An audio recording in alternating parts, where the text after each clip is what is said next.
битно да се донесе законот за попис кој треба да се одржи за помалку од 5 месеци. Едногласни се и од Заводот за статистика и невладините. Времето поминува, а потребна е голема организација, од создавање на пописни комисии, нивна обука, обезбедување пари и простории.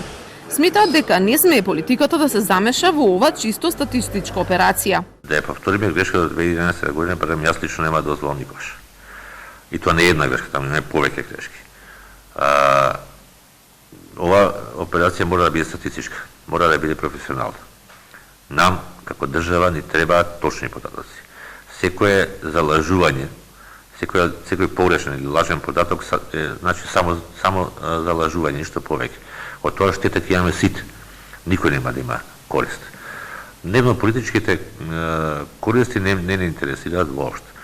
Впрочем, ние не сме институција која се бави со политика, ние треба да се третираме нашата професија и тоа е нашата цел. Да нема никакви политичко-партиски притисоци. Мора пописот во суштина да се свати како исклучително важна статистичка операција, не за да си ги пребројуваме крвните зрнца и тоа колку не има или не нема. Туку е многу важно да ја знаеме структурата на населението, бидејќи ниту една политика, ниту една развојна стратегија без попис не е релевантна. Во меѓувреме, во законот кој треба да го гласа собранието, веќе се дефинирани деталите на кои заглавија партиите во 2011 година. Пописот ќе го спроведува Државниот завод за статистика, а не пописна комисија. Спорното, кој се ќе влезе како население, сега е дефинирано. Оние кои живеат во земјава или се исцелени, но не повеќе од една година, како и странците кои живеат тука повеќе од една година. Нашите државјани пак кои живеат во странство ќе може еден месец пред пописот сами да се пријават преку онлайн база или пак нивни блиски да го сторат тоа за време на пописот, но само ако имаат документ со нивен матичен број. Сепак овие луѓе нема да влезат како моментално население во Македонија.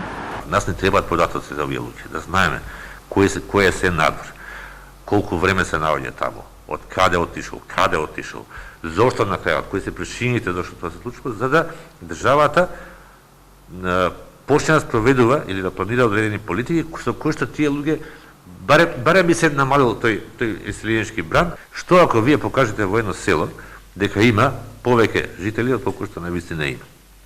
Не знам од која цел, која год да е целта да тоа се прикаже. Еве покажуваме дека има таму 5-60 деца во тоа село, а има 5 семаси.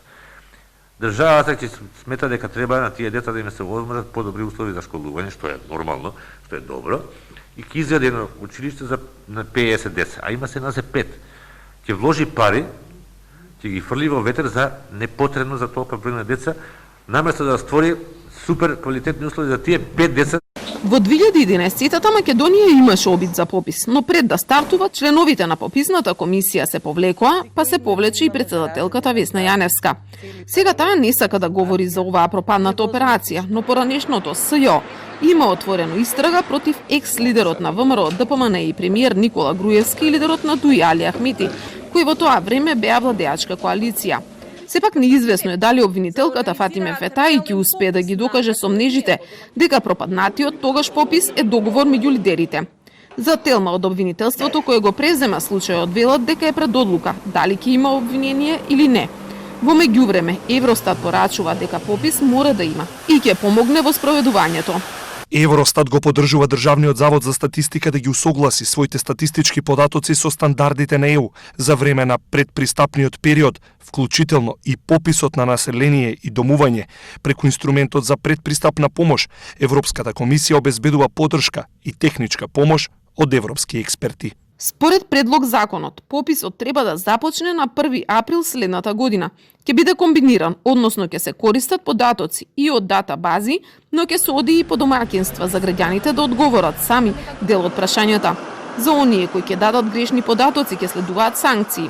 Сепак познавачите се убедени дека токму државата и граѓаните ќе имаат бенефит доколку пописот се спроведе професионално, оти само така ќе може да се креираат логични развојни проекти.